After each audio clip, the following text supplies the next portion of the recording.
Bismillahirrahmanirrahim. Pada kesempatan ini saya akan memaparkan tentang metode kreativitas anak. Kreativitas anak tentunya sesuatu yang sangat dibutuhkan karena anak usia dini merupakan golden age, yaitu usia emas bagi anak usia dini. Anak memiliki pertumbuhan dan perkembangan yang sangat pesat. Nah, para pakar sering mengatakan bahwa dunia anak adalah dunia bermain. Latar belakang dari kreativitas anak itu tadi yaitu belajar bagi anak yang menyenangkan adalah melalui bermain. Yang kedua, anak usia dini memiliki karakter yang unik. Sesuai dengan karakteristik bermain anak, bahwa dengan karakter itu anak mempunyai suatu anak memiliki rasa ingin tahu yang besar, mempunyai pribadi yang unik, suka berfantasi dan berimajinasi. Jadi masa anak usia dini itu adalah masa yang sangat potensial, yang harus ada stimulus atau rangsangan dari lingkungannya dan juga peran guru yang sangat dan juga orang tua yang sangat penting. Terus selanjutnya, prinsip pendidikan anak usia dini adalah dengan pendekatan pembelajaran yang kreatif dan inovatif. Nah, menurut Angela F. Edgecombe dalam penelitiannya yang berjudul Creativity in Early Childhood Classroom, nah dalam pendidikan itu peran guru sangat mempengaruhi anak dalam mengembangkan kreativitas. Nah, salah satunya dalam mengembangkan kreativitas itu bisa melalui seni, bisa melalui yang lainnya yang dapat menumbuhkan kreativitas anak. Selanjutnya yaitu pengembangan kreativitas. Menurut Munandar, ada 4 alasan mengapa kreativitas anak itu harus dikembangkan. Yang pertama, bahwa kreativitas untuk merelasikan perwujudan diri. Yang kedua, kreativitas untuk memecahkan masalah. Yang ketiga, kreativitas untuk memuaskan diri. Dan yang keempat, kreativitas untuk meningkatkan kualitas hidup. Nah, berdasarkan alasan di atas, dari tujuannya itu pengembangan kreativitas itu yang pertama itu mengenalkan cara mengekspresikan diri melalui hasil karya. Yang kedua, menemukan cara dalam menemukan alternatif pemecahan masalah. Yang ketiga, membuat anak memiliki sikap keterbukaan terhadap berbagai pengalaman dengan tingkat kelenturan dan toleransi yang tinggi terhadap ketidakpastian. Selanjutnya, membuat anak memiliki kepuasan diri terhadap apa yang dilakukannya dan sikap menghargai hasil karya orang lain. Yang kelima, membuat anak kreatif. Nah, jadi pengembangan kreativitas anak itu selain dari yang di atas juga salah satunya anak membuat anak kreatif. Jadi kelancaran mengemukakan gagasan, mengemukakan berbagai alternatif pemecahan masalah, menghasilkan pemikiran, elaborasi dalam gagasan, melatih keuletan dan kesabaran dalam menghadapi rintangan dan tantangan yang tidak menentu. Nah, fungsi dari pengembangan kreativitas pada anak itu yang pertama, fungsinya itu adalah perkembangan kognitif anak. Yang kedua, pengembangan kreativitas terhadap kesehatan jiwa. Dan yang ketiga, fungsi pengembangan kreativitas terhadap perkembangan estetika. Seperti kita ketahui bahwa di TK itu atau di PAUD itu ada 6 perkembangan anak yang semuanya itu harus distimulus dengan baik. Nah, dasar pertimbangan pengembangan kreativitas. Yang pertama, hakikat pendidikan. Hakikat pendidikan mempunyai peranan yang sangat menentukan bagi perkembangan individu, dan tujuan pendidikan pada umumnya ialah menyediakan lingkungan yang memungkinkan anak didik untuk mengembangkan bakat dan kemampuannya secara optimal. Yang kedua itu kebutuhan akan kreativitas. Tentu saja pada zaman sekarang ini dibutuhkan kreativitas yang sangat tinggi, apalagi didukung dengan teknologi yang canggih.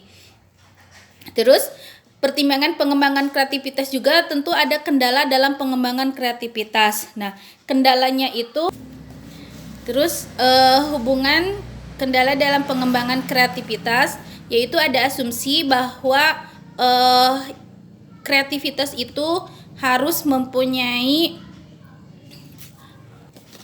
ada asumsi yang mengatakan bahwa kreativitas itu lahir dari bakat yang sudah dibawa dari lahir. Nah, terus yang selanjutnya yaitu hubungan kreativitas dengan intelijen. Intelijensi itu apakah intelijensinya tinggi akan mempengaruhi kepada kreativitasnya. Nah, sikap kreatif ini yang akan mempengaruhi atau ada hubungannya berhubungan dengan intelijensinya. Terus peran intelijensi dan kreativitas terhadap prestasi sekolah, sikap kreatif sebagai non-aptitude trait dan dari kreativitas, dan yang selanjutnya sikap guru dan orang tua mengenai kreativitas. Yang selanjutnya yaitu pengertian kreativitas, keberbakatan, dan intelijensi. Kreativitas berasal dari kata to create, artinya membuat, atau kemampuan seseorang untuk membuat sesuatu, apakah itu dalam bentuk ide, langkah, atau produk. Nah, bisa disimpulkan dari beberapa ahli, kreativitas berarti kemampuan menghasilkan sesuatu baru dan orisinal yang berwujud ide dan alat-alat, serta lebih spesifik lagi keahlian untuk menemukan sesuatu yang baru. Pengertian dari keberbakatan. Keberbakatan menurut Three Ring Conception, keberbakatan merupakan keterpautan antara kemampuan umum di atas rata-rata, kreativitas di atas rata-rata, dan pengikatan diri terhadap tugas dan motivasi internal. Dan pengertian intelijensi yaitu menghubungkan atau menyatukan satu sama lain. Menurut Kabuhler, intelijensi adalah perbuatan yang disertai dengan pemahaman dan pengertian, sedangkan menurut David Wakeler mengatakan bahwa intelijensi adalah kapasitas untuk mengerti lingkungan dan kemampuan akal budi untuk mengatasi tantangan-tantangannya. Model-model pengembangan kreativitas anak. Yang pertama yaitu model pembelajaran eksplorasi. Eksplorasi adalah kegiatan untuk mengamati, sedangkan menurut KBBI, eksplorasi dikatakan sebagai kegiatan untuk memperoleh pengalaman baru dan situasi yang baru. Nah, tujuan eksplorasi di TK adalah untuk belajar mengelaborasi dan menggunakan kemampuan analisa sederhana dalam mengenal suatu objek. Nah, manfaat dari kreativitas melalui eksplorasi tentunya wawasan informasi yang lebih luas dan lebih nyata, menumbuhkan rasa keingintahuan anak tentang sesuatu yang telah ataupun baru diketahuinya, memperjelas konsep dan keterampilan yang lebih dimilikinya, memperoleh pemahaman peran penting kehidupan manusia dengan berbagai situasi dan kondisi nyata, memperoleh pengetahuan tentang bagaimana memahami lingkungan yang ada di sekitar serta bagaimana kebermanfaatannya. Yang selanjutnya, model pembelajaran inquiry adalah suatu metode sains sebagai suatu proses di mana anak-anak belajar keterampilan seperti mengamati, menyimpulkan, dan bereksperimen, seperti fingerpainting, menggambar, mewarnai. Nah, anak kan mengamati dulu.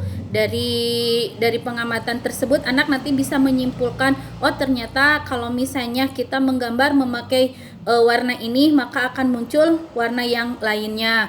Nah, atau yang sebagainya. Yang terakhir yaitu model pembelajaran proyek-proyek.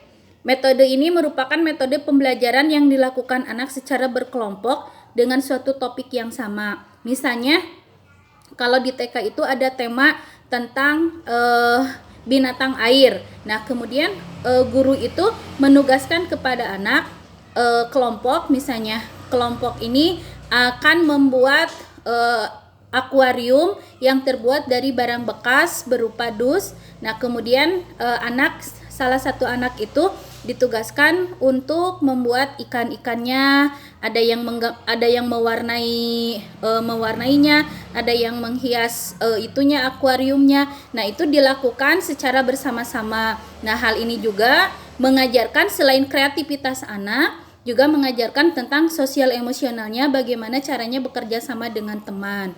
Nah, itu juga akan muncul kreativitas anak itu di sana, yaitu melalui metode proyek. Nah, terus metode pembelajaran bermain dan bercerita.